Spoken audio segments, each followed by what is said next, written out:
point de départ, c'est que quand le gouvernement a été nommé, le Premier ministre a été nommé le 7 juin, le 10 juin, notre partenaire stratégique a dit qu'il arrête ses opérations militaires sans donner à l'armée le temps de se préparer.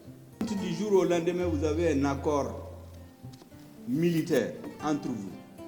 Un partenaire décide sans vous aviser, il quitte. Quand vous dénoncez ça, c'est de la démagogie. C'est pas de la démagogie. Maintenant, vous savez, il y a le débat politique. Le débat politique, c'est sa nature. Du jour au lendemain, notre principal partenaire stratégique a dit qu'il nous laisse. Créer un vide qu'il fallait boucher. Toutes les emprises laissées devaient être prises par notre armée. Cela a nécessité un changement total dans la stratégie de financement de nos activités. Il dit dès lors qu'il y a un accord entre nous, qu'une partie peut violer quand il veut. C'est ce que j'ai appelé l'abandon en plein vol. Nous allons nous asseoir et guérir ce accord. Ce qui ne vous convient pas, vous l'enlevez. Ce qui ne nous convient pas, on l'enlève. Si c'est pas on est d'accord, on le garde. Et ce qui ne convient pas au Mali, on l'a enlevé. On a écrit et on a envoyé, on attend la date d'aujourd'hui qu'on vienne négocier un accord qui convient à nos intérêts, qui respecte notre constitution. Comme il y a l'embargo au Mali, c'est devenu psychologique et je crois que c'était un moyen politique de démoraliser les dirigeants. Même lorsque quelqu'un a mal à la tête aujourd'hui, on dit que c'est l'embargo. Mais c'est la vérité. Vous savez, notre problème avec la CEDEAO, je crois qu'il faut que les Maliens soient conscients. Le problème avec la CEDEAO, c'est un problème politique. La CEDEAO voulait qu'on organise les élections sans faire les réformes. Qu'on installe un président sans faire les réformes. En son temps, on leur avait très bien dit que même une partie de la classe politique qui exigeait les réformes au motif que c'est un engagement qui a été pris, il n'y a aucun candidat, aucun chef de parti qui peut aller faire campagne chez lui. C'est la CEDEAO qui a envoyé une mission de haut niveau au Mali, qui a déposé un rapport en octobre 2010 et qui a demandé de ne plus faire d'élections au Mali sans faire des réformes politiques et institutionnelles. Mais nous entendre à tout prix à la remise en cause totale de ce que les Maliens ont décidé, je pense qu'il faudra réfléchir beaucoup avant de dire qu'on peut accepter tout. Il y a un prix à payer pour tout. Quand on fait un choix, il faut l'assumer. On ne peut pas parler de sa souveraineté, parler de son autonomie de décision, parler du fait qu'on veut être dans la communauté et accepter tout. C'est le changement de paradigme qui est à la base de tous nos problèmes. Et ça, il faut l'assumer avec ses conséquences. Si cela doit amener à ce qu'on appelle l'isolement diplomatique, il faut l'assumer aussi. Parce qu'on ne peut pas, au motif qu'on doit être accepté par tout le monde, continuer à voir les populations mourir, les luttes intercommunautaires, la guerre civile s'étendre à tout le pays. On ne peut pas continuer à... Si maintenant, le fait qu'on ait dit qu'on va chercher des solutions suffit pour dire qu'on nous isole. La CEDEAO et l'UEMOA, auquel notre pays appartient, jusqu'à preuve du contraire, sont des partenaires avec lesquels nous n'avons pas rompu à la date d'aujourd'hui et les discussions continuent. Le renouvellement du mandat de la MINUSMA, c'est vrai, attendu au mois de juin 2022.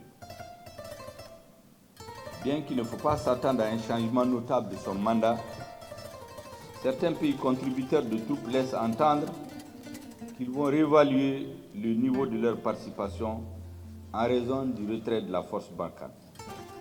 La question du mandat de la MINUSMA ne se pose pas aujourd'hui en termes de rompre ou non à la vie avec la MINUSMA. Ce n'est pas dans l'agenda du Mali aujourd'hui de dire que nous rompons avec la MINUSMA. Le mandat sera renouvelé.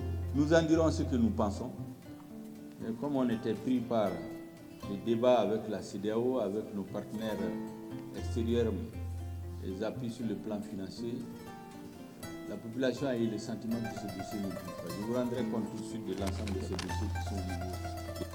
5 mois ont été perdus.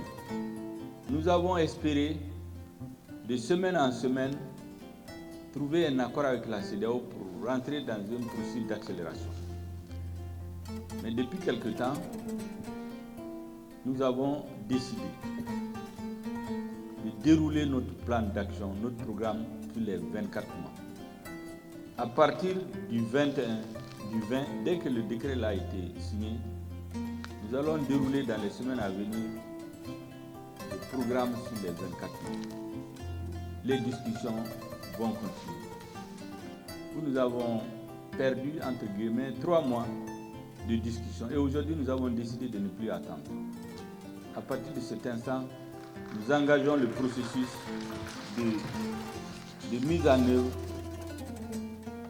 de tout le plan de la transition pour les 2 ans qui ont été retenus par le président de la transition à l'issue des 10 négociations.